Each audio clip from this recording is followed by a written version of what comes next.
ನಮಸ್ಕಾರ ವಿದ್ಯಾರ್ಥಿಗಳೇ ಮತ್ತು ಪಾಲಕರೇ, ನಮ್ಮ ಚಾನಲ್ಗೆ ಸ್ವಾಗತ.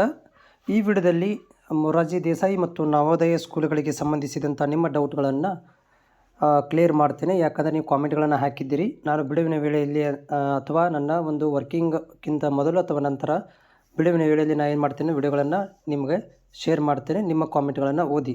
ಇವತ್ತು ಕೂಡ ನಿಮ್ಮ ಕಾಮೆಂಟ್ಗಳನ್ನು ಓದ್ತೇನೆ. ಎಷ್ಟಾಗತ್ತೆ ಅಷ್ಟು ಓದಿ ನಿಮಗೆ ರಿಪ್ಲೈ ಮಾಡಲಿಕ್ಕೆ ಪ್ರಯತ್ನ ಮಾಡ್ತೇನೆ. ಸೊ ನೋಡಿ, ನೆನಪಿಟ್ಟುಕೊಳ್ಳಿ, ಇದು ತುಂಬ ಕಾಂಪಿಟೇಷನ್ ಇರುವಂತಹ ಒಂದು ಕಾಲ ಮತ್ತು ತುಂಬ ಪ್ರತಿ ವರ್ಷವೂ ಕೂಡ ಕಾಂಪಿಟೇಷನ್ ತುಂಬ ಆಗ್ತಾಯಿದೆ. ಪ್ರತಿ ವರ್ಷವೂ ಕೂಡ ವೇರಿಯೇಷನ್ ಆಗ್ತಾಯಿದೆ.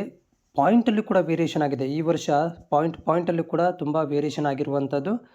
ಆದರೂ ಕೂಡ ಏನೋ ತುಂಬ ತಡವಾದಂತೆ ಏನಾಗುತ್ತೆ ಅಂತಂದರೆ ಸೀಟುಗಳು ಉಳಿಕೆಯಾಗೋದು ಸರ್ವೇ ಸಾಮಾನ್ಯ. ವಿದ್ಯಾರ್ಥಿಗಳು ಏನು ಮಾಡೋದು, ಡೈವರ್ಟ್ ಆಗಿಬಿಡ್ತಾರೆ.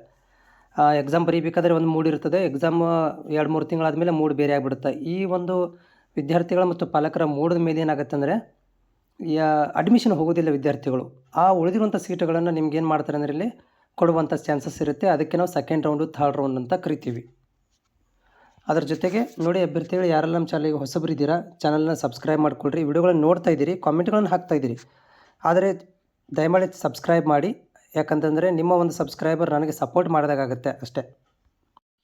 ಒಂದೇ ಕಾಮೆಂಟ್ ಇದೆಯಲ್ಲ, ಸರ್ ನಾನು ರಾಯಚೂರು ಜಿಲ್ಲೆಯಿಂದ 33,000 ರ್ಯಾಂಕಿಂಗ್ ಬಂದಿದೆ, ST ಕೋಟಾದಲ್ಲಿ ಸೀಟ್ ಸಿಗ್ಬೋದಾ ಅಂತ. 33,000ಕ್ಕೆ SC ಕೋಟಾದಲ್ಲಿ ಸೀಟ್ ಸಿಗುತ್ತೆ. ಹಿಂದಿನ ವರ್ಷದ ಲೆಕ್ಕಾಚಾರ ನೋಡಿದರೆ 33,000ಕ್ಕೆ 2ನೇ ರೌಂಡು ಅಥವಾ 3ನೇ ರೌಂಡಲ್ಲಿ ಸೀಟ್ ಸಿಕ್ಕಿದೆ. ನೀವು ಕೂಡ ನೆಕ್ಸ್ಟ್ ರೌಂಡಿಗೆ ಕಾಯಿರಿ, ಇಲ್ಲಪ್ಪ ಅಂದರೂ ಕೂಡ ಥರ್ಡ್ ರೌಂಡಿಗೆ ಕಾಯಿರಿ. ಯಾಕಂದರೆ ಇನ್ನೂ 3 ರೌಂಡ್ಗಳು ಬಾಕಿ ಇದ್ದಾವೆ. ಒಂದು ಸ್ಪೆಷಲ್ ಬಿಟ್ಟರೆ ಇನ್ನೂ 7 ರೌಂಡ್ಗಳು ಕೂಡ ಸ್ಪೆಷಲ್, ಅಂದರೆ ಸ್ಪೆಷಲ್ ಹಿಡಿದು 3 ರೌಂಡ್ಗಳು ಇನ್ನೂ ಇರುವಂಥದ್ದು. ಹೀಗಾಗಿ ಸಿಗುವಂಥ ಚಾನ್ಸಸ್ ಇದೆ. ನವೋದಯ 60 ಬಂದಿದೆ. 2A ಹೆಣ್ಣು ಹಾವೇರಿ ಆಗುತ್ತಾ ಅಂಥೇಳಿ ಡೌಟ್ ಇದೆ ರೀ. ಯಾಕಂದರೆ ನೀವು ಹಾವೇರಿ ಜಿಲ್ಲೆದು ಕಟ್ ಆಫ್ ನೋಡಿದರೆ ಗೊತ್ತಾಗುತ್ತೆ, ಅಜಗಜಾಂತರ ವ್ಯತ್ಯಾಸ ಆಗಿಬಿಟ್ಟಿದೆ 60 90. ಸೊ ನನಗಂತೂ ಡೌಟ್ ಇದೆ. ಯಾಕಂದರೆ ಬರೀ 1 ಅಂಕ ಇದ್ದವ್ರಿಗೆ, ಈಗ ಫಾರ್ ಎಕ್ಸಾಂಪಲ್ 90 ಸ್ಟಾಪ್ ಆಗಿದೆ, ಬರೀ 90.5 ಇದ್ದವರು ಕೂಡ ಇದ್ದಾರೆ, ಅಥವಾ ಇದು 89 ಇದ್ದವರು ಸಿಕ್ಕಾಪಟ್ಟೆ ಜನ ಇದ್ದಾರೆ. ಇದು 60ಕ್ಕೆ ಬರಬೇಕಂದ್ರೆ ತುಂಬ ಕಷ್ಟ ಆಗುತ್ತೆ. Luck by chance. Belagavi district boy 610 rank ಇದೆ, 84 ಸೆಲೆಕ್ಟ್ ಆಗಿಲ್ಲ. What next? ಪಕ್ಕ ಇದು ನೆಕ್ಸ್ಟ್ ರೌಂಡಲ್ಲಿ ಆಗುತ್ತೆ, ತೊಂದರೆ ತಗೋಬೇಡ್ರಿ. ಸೆಕೆಂಡ್ ರೌಂಡಿಗೆ ಹೋಗಿ ಆಗುತ್ತೆ seat. 3B 80 marks 38,800 second round select ಆಗುತ್ತಾ? ಎಸ್, ಆಗುವಂಥ ಚಾನ್ಸಸ್ ಇದೆ. 80ಕ್ಕೆ ಆಗುವಂಥ ಚಾನ್ಸಸ್ ಇದೆ. ಆಮೇಲೆ 3Bಗೆ ಸೀಟ್ಗಳು ತುಂಬ ಕಡಿಮೆ ಇರುವಂಥದ್ದು, ಅದೇ ದೊಡ್ಡ ದುಃಖದ ಸಂಗತಿ. 3Bಗೆ ಹೇಳ್ಕೊಳ್ಳೋಷ್ಟು ಸೀಟ್ಗಳು ಇಲ್ಲ. ಹೀಗಾಗಿ ಅದೇ ಒಂದು ಪ್ರಾಬ್ಲಮ್ ಆಗಿರುವಂಥದ್ದು. ನಮ್ಮ ಮಗ 88-25 ಆಗಿದೆ, ಸೆಕೆಂಡ್ ಲಿಸ್ಟಲ್ಲಿ ಬರ್ಬೋದಾ? 88-25 ಅಂತಂದರೆ ಚಾನ್ಸಸ್ ಇದೆ ರೀ.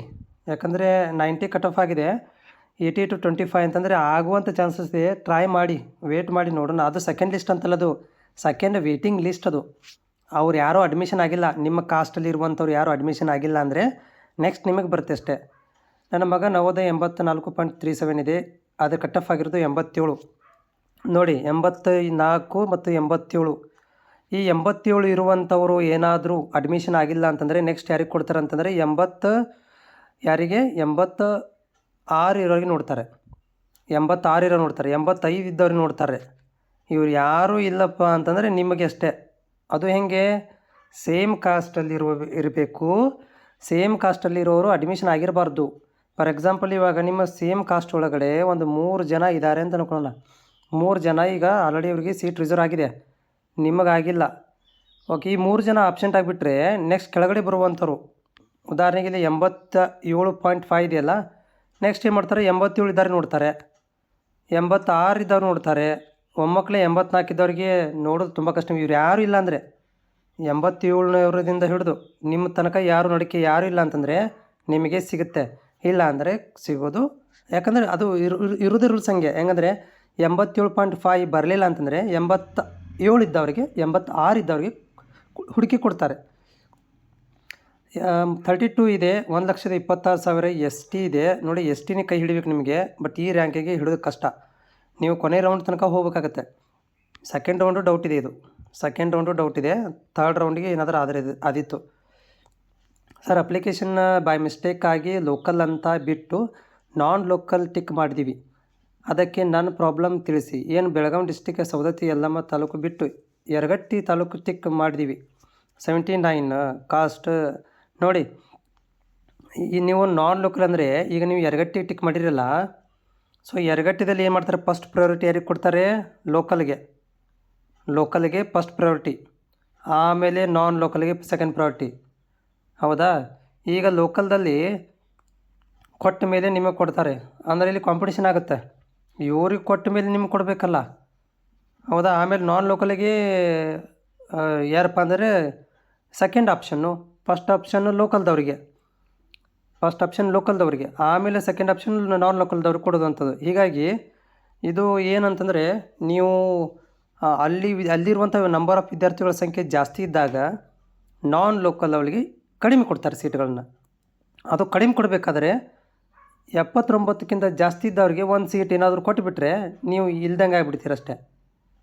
ಕಾಂಪಿಟೇಷನ್ ಇದೆ ಇವಾಗ.